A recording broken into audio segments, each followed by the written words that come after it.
लोकसभा चुनाव 2024 वाहन चालकों के हित की लड़ाई लड़ने उतरी ड्राइवर समाज पार्टी लखनऊ।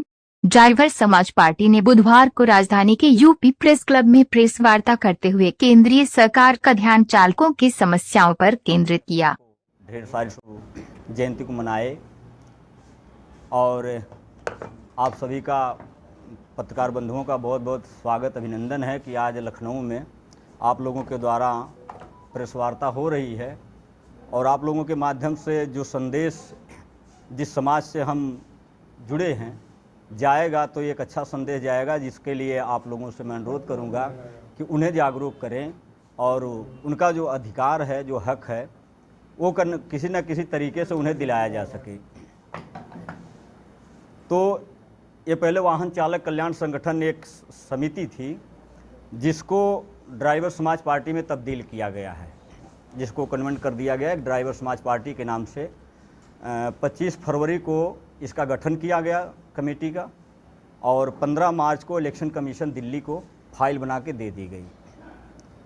तो अब इसी मुद्दे पर हम चलेंगे, जो कि 2017 से मैं एक समिति के माध्यम से सरकार से लड़ रहा था ड्राइवर समाज के लिए, एमबी एक्ट की लड़ाई, जिसमें हर प्रकार से चाहे 2 व्हीलर हो या 4 व्हीलर हो, हैवी व्हील्स हो, किसी न किसी प्रकार से सरकार हर व्यक्ति को लूटने का काम कर रही। तमाम तरह के नियम कानून, कोई ये पेपर है, कोई वो पेपर है। तो इन तरह के मुद्दों पर हम लड़ रहे हैं और अब ड्राइवर समाज पार्टी बना करके एक राजनीतिक मंच से अपने कैंडिडेट तैयार करेंगे, जो कि विधानसभा तक, पार्लियामेंट तक पहुंचाने का काम करेंगे, कि ताकि ड्राइवर का जो अधिकार है, जो देश के आम लोगों का अधिकार है, उस विधानसभा के जरिए, लोकसभा के जरिए लोगों को मिल सके। लोकसभा चुनाव में क्या आपके प्रत्याशी उतर रहे हैं? हाँ, अभी लोकसभा प्रत्याशी हमने एक उतारा था अमरोहा जिला से, जो हमारे साथी हैं अजय गुजर जी, अमरोहा से बिलोंग करते हैं। वहाँ से इनका पर्चा भरा गया था, जो कि वहाँ के डीएम साहब ने रात को 9 बजे फ़ोन किया हमें, जिस दिन पर्चा कैंसिल करना था। तो उन्होंने फ़ोन किया कि आपका पर्चा नहीं चल सकता, आपकी पार्टी अभी मान्य नहीं है। तो हमने कहा कि अगर पार्टी मान्य नहीं है तो आप हमारा निर्दलीय प्रत्याशी घोषित करिए। तो उन्होंने इतना सुन के फ़ोन काट दिया और फिर उस पर्चे को निरस्त कर दिया, हमारे प्रत्याशी को मैदान में आने नहीं दिया गया। अगली तैयारी हमारी बनारस से है। एक लाल जी हैं, जो काफ़ी दिनों से उनको एक अपने को जिंदा साबित करने के लिए लड़ाई सरकार से, गवर्नमेंट से लड़नी पड़ी थी। आप लोग न्यूज़ के माध्यम से देखे होंगे। तो उन्होंने हमसे संपर्क किया, तो उन्होंने कहा कि सर हमारी सहायता करें। तो हमने कहा ठीक है, ड्राइवर समाज पार्टी से आपको समर्थन हम देंगे। हालांकि टिकट तो दे नहीं सकते, समर्थन हम ड्राइवर समाज पार्टी से बनारस में उनको देंगे और जमकर लड़ाई लड़ेंगे। किन मुद्दों पर चुनाव लड़ेंगे? अहम मुद्दे क्या रहेंगे? मुद्दा हमारा ये है कि आप लोग भली भांति जानते हैं कि देश में शिक्षा व्यवस्था किस प्रकार से है। आज के डेट में गरीब अपने बच्चों को पढ़ा नहीं सकता, 2 बार एडमिशन कर दिया गया। शिक्षा के नाम पर अनेक प्रकार की व्यवस्थाएं बताई जाती हैं लूटने के लिए।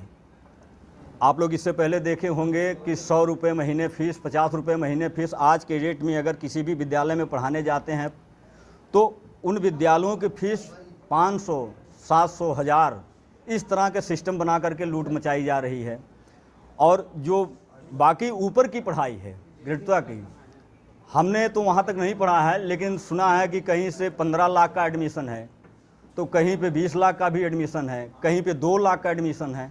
तो इन शिक्षा व्यवस्था पर हम सरकार से लड़ेंगे कि इस काला बाजारी को, ये जो गैंग बनाई गई है शिक्षा विभाग की एक लूटने के लिए जनता को, इस विभाग को ध्वस्त करने का काम करेंगे। इन गैंगस्टरों से हम लड़ेंगे कि इस लूट को तत्काल बंद किया जाए और लोगों को शिक्षा सुविधा जो है सरकार द्वारा लोगों को जितनी कम खर्च में हो सके उतने कम खर्च में लोगों को प्रोवाइड कराया जाए। प्रत्याशियों का वो नामांकन निरस्त कर रहे हैं डीएम। अब मान लीजिए बनारस से भी डीएम ने निरस्त कर दिया, तब क्या करेंगे? तो हमारे पास पूरे भारत के 80 संगठन हैं जो वाहन चालक समेत। अभी आपने देखा होगा कि 3 जनवरी को हमने एक कार्यक्रम किया था दिल्ली के जंतर मंतर पर। वहाँ से हिट एंड रन कानून को लेकर अपने मुद्दे की लड़ाई हमने लड़ा था और 2 दिन का हमारा स्ट्राइक भी था। उस स्ट्राइक में देश के प्रशासन को और देश की सरकार को भी पता चल गया होगा कि हम कर क्या सकते हैं। अगर हमारे साथ अन्याय होता है तो न्याय की लड़ाई लड़ने के लिए हमारे सामने एक ही रास्ता